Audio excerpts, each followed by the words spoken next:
Hello, my name is Claude Shirati, and thank you very much for watching this edition of Afropreneurs Without Border. Tonight, I am having a conversation with two young ladies. It's about entrepreneurship and entrepreneurship as it relates to youth in our African Australian communities. And I will introduce them. The first one is Becky Callow. Hi, Becky, how are you? I'm good. How are you? Good, good. Thanks for coming to our studio today to talk about entrepreneurship. And we have Monique Mercedes. How are you, Monique? Hi, I'm good, thank you. All right. I'll just give you an opportunity to introduce yourself. Tell us a little bit about yourself before we go into the subject for the discussion tonight. I guess I'll start Oh, off since you introduced yes, me. you can start, My name Becky. is No problem. Vicky. I am currently working full time and studying full time. And in my spare time, I play netball, and I'm also a facilitator for African Youth Alliance Organization or Incorporation. Thank you. That's good. Monique? Hi, I'm Monique Mercedes. I am also studying full time in human resources and I work in sports management and human resources as well. And with Becky, I work for African Youth Alliance as well. So keeping Okay. busy. Yeah, very busy there. You're busy ladies. Full-time work, full-time study, netball, youth alliance.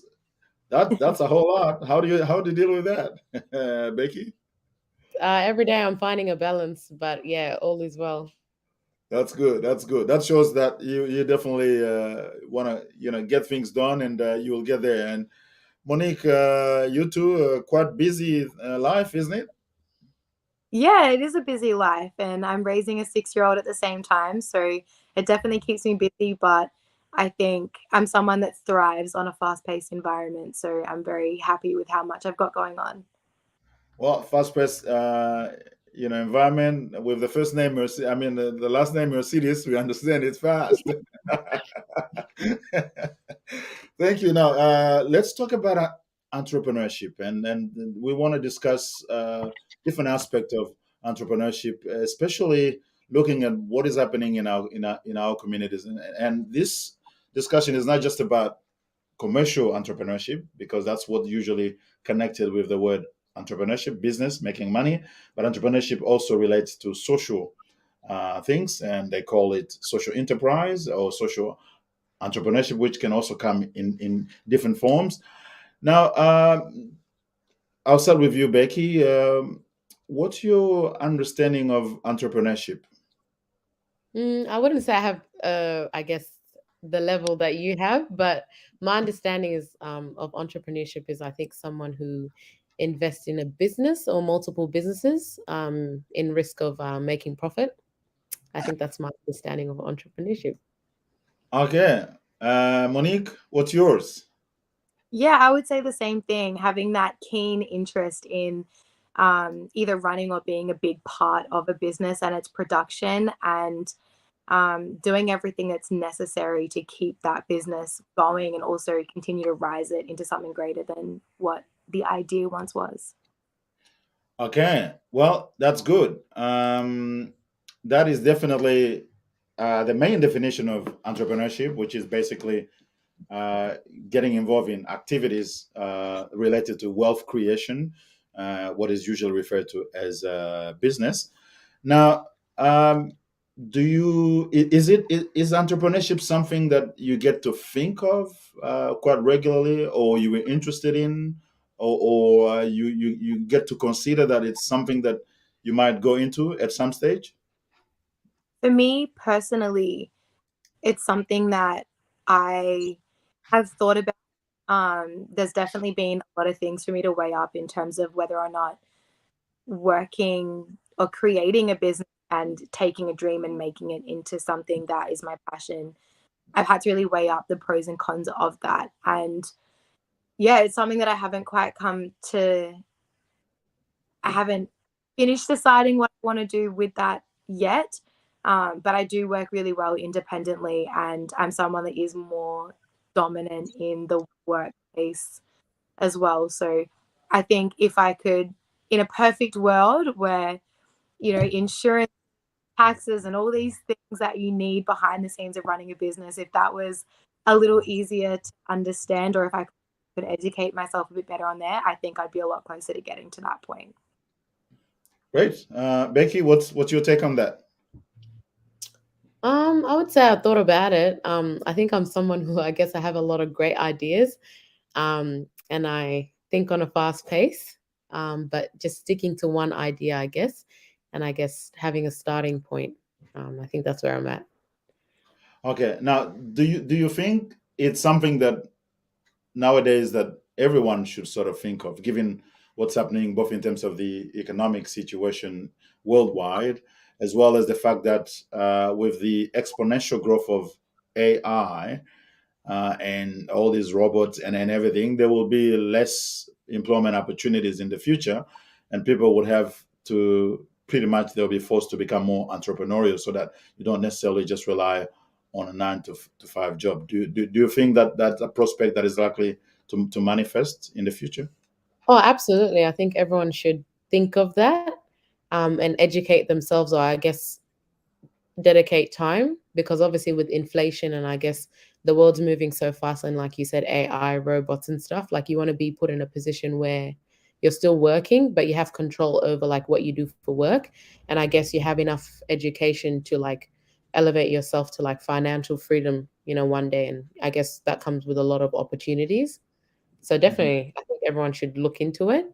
And I think everyone, I guess, has the capabilities with the skills that they have. Yeah, Monique, what's your take on that? Um, a little bit of a different perspective, and I do agree that it's something that everyone should have in the back of their mind at some point. But for me personally, the one of the biggest reasons why I haven't stepped into that field yet is that I'm so passionate about helping other people get a dream to where they want it to be. And so that's my personal dream, is to help others get to there, which is why I'm in sports management. So I think that there would be a lot of other people out there with the same type of idea, where for them it's not about running the business and doing all of that. It's about helping other people to achieve that. Okay, well, and that then can lead you to a social entrepreneurship where you put something together that runs like a business, but it's more about social impact rather than wealth creation. That's what I referred to initially as social enterprise, and we'll come back to that in just a moment. Do you think that the school system, you guys are students, you went through primary, secondary, and now you're probably in tertiary education. Do you think the school system is doing a good job in preparing people for entrepreneurship? Absolutely No, not. not a single word. I don't even think there was even a subject when I was in high school, that touched With on that. high school, but Okay. Yeah, studied in Monique, what do you with think? business had nothing to do with what it actually is to work, to be an adult, and what's required to run a business. They tell you about the different levels of business and kind of what's needed in business, but there's so much more behind the scenes. And like I mentioned before, with taxes and insurance and all these other things that you need to have, those things aren't thought of. And I think one thing about this generation is that we're so creative and we all have these amazing ideas and things that we want to accomplish. And I'm seeing that with the people that are in my life at the moment. They all have business ideas. But then when they really get into the nitty gritty, there's so much that they have no idea is Mm. required to run a business. And even just putting on social things and doing things like that, and making that part of your business, they all require all of these, little bits of paperwork and all these behind the scene things that you just don't learn about, and you will not ever know about it until you dive into that yourself. No one talks about All right. Now, the school system, obviously, from what I hear, and I totally agree, doesn't do much in preparing you for entrepreneurship. What about the community? We are part of a minority group, Afro-Australian community. Do you think there is anything in the community settings that is also doing anything with regards to encouraging people for entrepreneurship, for financial freedom, and all that sort of thing? I'd say it's hard to tell. Obviously, they might be some that is out there, but I think it's more of exposure. Like, are they known or do people know about them? or are they working together in order to, I guess, gain more people, and so people can like engage with their services? And I think also coming from, a community, I think working together has been some of the challenges, which can prevent, I guess, networking, exposure opportunities, and things like that. That's from my perspective. Monique? I agree with Becky. I also think that one of my favorite things about the community, or at least the community that I'm a part of, is that there's so many of us that are wanting to or do businesses. I think a big part, sorry, there's a mosquito. A big part of knowing and understanding what other people are doing is having those conversations. And that was how I became a part of AYA. I just kept asking questions over a period of time about, what are you doing? How does this work? How did you get to where you want to be? And I think just having the confidence to ask those questions, even to strangers, I think that goes a long way. Okay. Have you ever come across in your community activities, have you come across any program, events, or anything that has sort of invited you? But obviously, this conversation that we're having, you and I, is part of a community project and an event that focuses on African Australian entrepreneurs. But before that, have you been exposed to anything from a community perspective that has invited or encouraged you to look at some entrepreneurship activities? For me, one of the biggest ones that made me think in that ballpark is a sporting tournament that happens in February, and being involved in that, which is a massive community event also for the culture. Being a part of that for the first time was like a game-changing thing in terms of what I want for myself and my goals in business. What about you, Becky? I would say I think there's two organizations that I can think of from the top of my head, which is Afro-Australian Corporation and African Youth Alliance. During COVID, we had a couple of, I guess, Zoom meetings because, there was a lot of restrictions, and there was a lot of sessions on like finances. And I think that for me opened my mind, especially when you kind of like behind the scene and you're helping something grow, to look at a perspective of like you being the main person to grow something. I think that's where I guess my mindset changed, and definitely gave me a lot of stuff to think about. Okay. What do you think should happen in order to sort of try to get things changing in a way of seeing more entrepreneurial activities, more programs, more events, more workshops that help people to think about and to start embracing entrepreneurship, whether in its commercial aspect or social? If I were the prime minister and say, hey, I can give you all the resources you need. What is it that you need, and what do you want to see happen to make progress in this area, especially for young people who need to be exposed to these sort of ideas as early as possible? What would you do? I would say I'd use, I guess, marketing. Social media is very big, especially for young people. Mhm. Marketing on social media, probably having like, I guess, workshops for like a small group that you can actually train and educate, and then giving them the resources to like spread out and like train other people. Because I think if you're trying to train a big group of people, it could be a little bit hard. But if you train a small group and give them the resources and allow them to spread out, I think you can have a bigger impact. That's Mhm. kind of how I'd go about it. Yeah, Monique.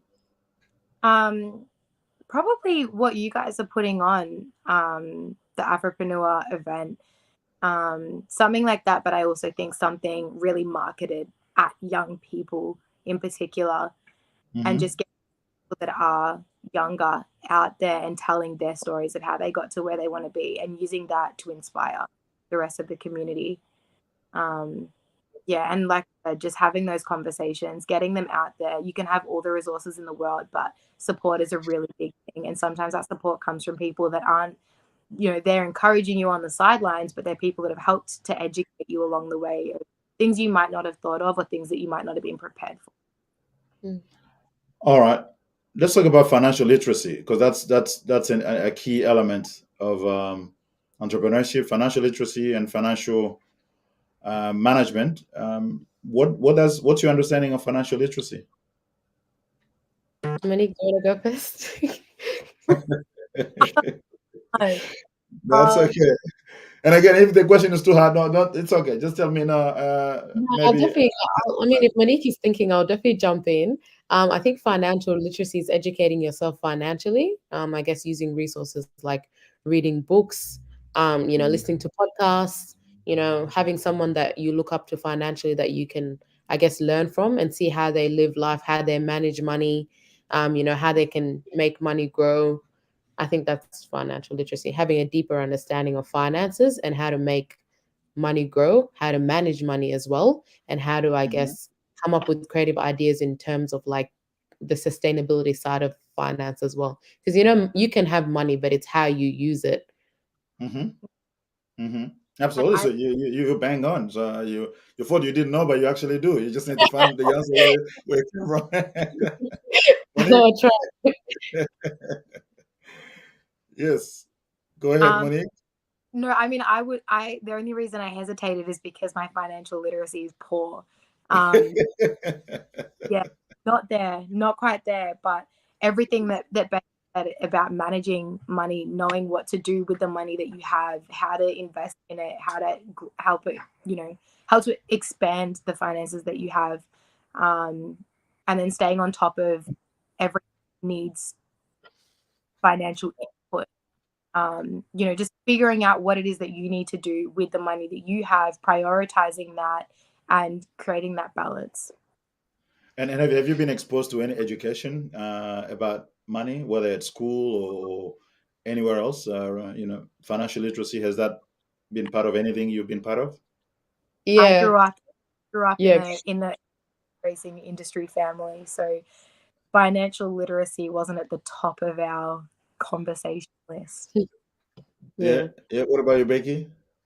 Um, I did once. I actually looked into like a financial counselor. Um, there was, I guess, an opportunity that I had. So, work offered like, different types of like counseling and stuff. And I was like, okay, mental health, not really there yet. I think financial counseling was something that stood out to me, and especially because it was offered for free. I actually did, take that step. And I think it helped me a lot in terms of like, how much percentage you should put towards like savings, how much percentage you should put towards investing. Mhm. Yeah. But I think also just obviously I'm up to the part where I need to like apply, I guess, those I skills. what you learn. Well, skill It's as one well. thing to know. It's Yeah, another it's one thing to do what you know. to apply. Yeah, definitely. All right. What about the notion of social? I mean, not social. The notion of economic empowerment. What does that tell you, Monique? I don't know anything about economic empowerment. I'm not. Yeah, that's all right. I mean, all these things are kind of combined. Financial literacy is really about managing. And so there's three things about money: getting money, managing money, and investing money. Yeah. And we live in a capitalist society where money is very important. If you don't have money, you will be in the fringe of the society, and your life can be miserable. Mm. Not that life is just about money, but money is big thing in life, especially in a capitalist society. So, educating yourself on not just how to get money, how to manage money, and how to invest is very important in increasing your economic empowerment. Economic empowerment is your ability to be able to obviously get the resources that you need. You have needs. Every one of us has needs. That's why we need to eat. We need to get a house. We need to get a car or move around. You need to have health care provided to you. All of those are needs that need to be met. Now Mm. we're lucky to live in Australia where there is a lot of resources that are being made available by the government to help people, but that's not enough. You can't rely on the government totally to be able to run your life. You have to be able to earn your Yeah. own income, and then be able to multiply and grow that income so that you not only have enough to meet your needs, but have enough discretionary income to be able to do the things you want to do. At some point, you don't have to work 9 to 5, because a lot of people who work 9 to 5 don't necessarily like their jobs, but they have to do it because that's the only way to get money. Now, when you get to a point where you don't no longer want to work for 9 to 5, but you want to, be able in control of your time and what you do, it means you have to be able to raise enough income. But anyway, that's not that's a much wider topic we can talk about. Getting back to your youth environment, if you were to suggest, especially in the context of the African Australian youth, what would be some of the things that you would not only encourage young people to do, but also see from the government, from the community, to be able to make available so that people like yourselves and other young people can get an early and strong and solid education on financial literacy, economic empowerment, entrepreneurship, building businesses and building organizations that can have social impact, because we're talking both about social and commercial enterprise. What are some of the suggestions you would want to make? I Um, think better Yeah, schools Monique, go surround ahead. business. I think we spend, what is it, 15 years or something at school for the beginning of our lives. And for the things that we learn, most of them don't apply day-to-day life. Not to yeah. say that they don't, or to, potential careers, but things that you really need that are necessities for day-to-day life. I think that that's an integral part of what needs to be in the education system. That would be my biggest suggestion. Another thing is just creating more opportunities for young people in terms of their career. I feel like when you're in senior school, in secondary college, there's a lot of pressure to pick a career path, but you have no Mhm. idea what you want. You don't have the exposure to what the job actually looks like as an Mhm. adult. And you can go to the open days at uni and you can do all the little scholarship trips that they can send you on, but it's not an accurate representation of what that looks like when you're being paid to be there. They show you the glossiness, like social media, you see the absolute best, don't see what it really is. And I think that's also for me, like, this is my human resources, this is my third thing that I've studied. And I know what I want to do. I've always known, but I had no idea how to get there and what steps to take. So Yeah, definitely. Yeah, Becky, you want to go for it? Yeah, I would definitely say, I guess, endorsement would be a big one. Having someone, I guess, endorse your idea and, believe in you and mentor you, I think that would, really help. Yeah, and getting someone to invest in your idea and actually, like, take you under their wing and mentor you and give you like the ins and outs of it in order to help Mhm. you get from point A. I think a lot of people, they don't struggle with the idea, they just struggle with starting somewhere and having someone Yeah. who's done it that can walk beside them. Because it's different when you're watching, like, I guess, a millionaire grow money as opposed to someone that you can, I guess, text when you need or like have meetings when you need to. That Mhm. makes a big difference. And I think that's something that's missing. Now, both of you mentioned you are involved in sport activities, and we know that in sport, everyone has a coach, including even the best athletes. Djokovic, who is very good in tennis, has a coach. Michael Jordan, he was very good in basketball, had a coach. Now, do you think we should also, because of the fact that um, financial freedom is an important thing, economic um, power is a very important thing in life, that we should all have some sort of coach in this area? everyone Definitely. needs, and like Becky said, um, having someone that you can call up, that you can ask for advice, you can jump in a meeting with them, you can have those conversations with them.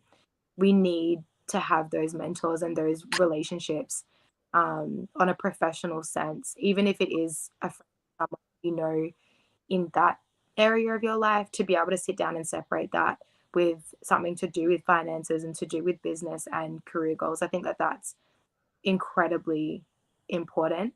But I do also think that it's important to have the diligence within yourself that if you don't have that mentor, you can look within and you know your own capacity, you know your own value, and you know what you are capable of doing for yourself as well. So I think it's a mix. I think we need those mentors. I think that's a value, but I also think that we need ourselves. Self-leadership, that's very important to be able to do that. Yeah, Becky? Yeah, similar to what Monique says, I think you need to be intrinsically motivated first, because obviously if you have a coach and you don't have that motivation within yourself, then I guess you're going to rely on the coach to, I guess, take you somewhere. And then if you experience like a hit, in your, I guess, business or what your business venture, if you don't have that motivation within yourself, it's going to be hard for you to kind of see the end goal, or at least even pioneer ahead, think ahead. What's the next 3 to like 5 years of my life? What's it going to look like in terms of my business, financial growth, personal development? That's what I'd say. And not being yes, Monique, go ahead. No one, I think a lot of people think that you enter into something and it's just going to succeed straight. Not the case, and it's not realistic. So having that sense of understanding within yourself that you have to take 2 steps backwards sometimes to see the right path. Sometimes we shoot forward so fast that we miss all the turnoffs, and sometimes those turnoffs, they might not be the quickest way, but they're the better way. Absolutely. Now, before we finish, let's do a bit of an exercise. If someone comes and say, "Hey, I'll give you whatever financial capital you need to start a business," what area would you go into? What business would you start? I'd be where I am. I'd just be doing I'd be where I am, just doing it, I guess, without like that restriction. Well, I want to understand a little bit more what you mean by "I'll be where I am." What is it you want to do? Tell me what you want to do. I know you are in sports and want to make an impact, Monique, but how would you go about it? Just contracting for myself. And I think the biggest issue that I've had in the area that I work in is that not only am I a woman, but I'm a Black woman interested in sport. And being taken seriously in that has been incredibly difficult. So, I think being where I am right now, where I've been working for other people, I've been able to get respect and build up that portfolio. But I would really love to be doing it on my own independently. If I had everything, if the government gave me everything that I needed in order to do that, I would jump at the opportunity. But I'm happy where I am, and at the same time, if I need to take 2 weeks off to go on holidays, I can do that because someone else is my boss and I'm entitled to leave. But when I'm my own boss, I have to keep it together. Well, sometimes when you're on boss, you can't even take leave because you gotta be there. Obviously, at some point you can delegate. At some point you can delegate if you're doing very well. Yes, Becky, what would you do? I would be where I am now, which is definitely involved in the community. I would say if what I was doing now, paid me the salary that I needed, I would, I guess, quit my job in a heartbeat, and I would send it. Really, I would really send it. That's stuff like, school programs, community organizations, fundraisers, leadership training. That's all the stuff that I'm passionate about. And I feel like if it brought me enough income for me to sustain myself, I would leave my job in a heartbeat. Well, then when you leave the job, we want you to make your business sustainable so that you continue to do what you do without having to worry about the money. But you need to tell me how you're gonna get the money in. What is it gonna do to bring customers in? What are you gonna offer to people so that they will see enough value to pay, and you have enough money to do that and not have to worry about your own life expenses? I would say just come up with a very honest business idea. Like, in order for someone to, I guess, give you money or endorse your idea, they need to believe, or you need to also believe in your idea as well. So obviously, proposing them with a business idea, be like, this is what I want to do, this is how much I need, this is who I want to impact, this is how I plan to sustain this, and then in hope that they would support you. Monique? I think also following with what Becky said, if you pick something that you're genuinely passionate about, it won't be hard to sell that dream to somebody else, because passion sells everything. And a lot of people pick a career path based on the income, but they have no passion or drive towards it. It's just the money that drives them. Money comes and goes, and it does, for people that are like that, they just earn more and more and more, and they're never satisfied with what they have. So I think, first of all, picking something that you're passionate about, and then from then you just keep trying to not prove your passion, but just sell the idea that you have, that you're passionate about, until you meet somebody else that has that same passion and can feel your passion enough to invest in you and give you an opportunity. Okay, ladies, I am very much impressed by what you're thinking, and I know that within you lies that desire to not just be able to live a wonderful life for yourself, but to help others, to make a difference. But all that comes with the responsibility to not only be able to lead yourself so that you'll be able to achieve those things, but create enough resources, enough income that will sustain the dreams that you have, and give you enough freedom so that you don't have to rely on your boss to give you a 2-week holiday. That you can take holiday when you want to. You can delegate your job to someone else, and they can worry about that while you're having fun. All of that is part of entrepreneurship. And as I said at the beginning of this conversation, it's about commercial and social enterprise. And the whole purpose we're having this chat today, and we'll be having more in the future, it's because we have initiated a platform called Afropreneur Summit Australia that is designed to help people to think about and embrace entrepreneurship, and actually learn, connect with others, partner with others to do things that they love to do, and to be able to sustain themselves, financially speaking, to build that economic power that is needed. In our communities, unfortunately, a lot of the time there's a lot of focus on many things, and many of these things are good, whether it's entertainment, whether it's sport, or helping the needy, or people who somehow need some sort of assistance. But there's been very little focus on entrepreneurship, and that gap has been identified, and that's why we're working on this, and we're having this conversation to start bringing these ideas to fruition and helping people who want to embrace into it. So I want to thank you very much for your time tonight. This is the first on this platform. I hope it's not the last. We're going to be having more opportunities to talk more and look into this.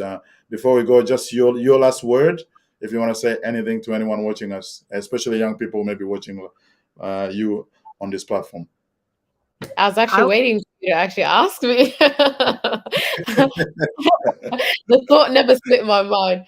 And I think it would be for anyone that's watching. I don't know where I heard this quote from, but that quote actually stuck with me. And it was, do something that you love and you never have to work a day in your life. That's what I'd leave the audience with. Good. Good. Monique? Give yourself a chance before you ever expect someone else to give you a chance. Wow, you guys are very, very wise. You beat me, so we'll just stop here, and we'll have another conversation next time. All right? Okay. Thank you very much. And for you watching, please watch. I mean, definitely. If you haven't watched the whole video, go back and watch it again. But share the link, comment on the video, and this platform is quite open if you want to be part of a conversation surrounding the entrepreneurship journey or any other important thing that brings value into the community. Feel free to contact us, and we'll be happy to have you on the platform. Until next time, thank you very much, Becky. Thank you very, very much, Monique, and I'll see you next time. Thank you, Prera. Thank you. Bye-bye. Bye.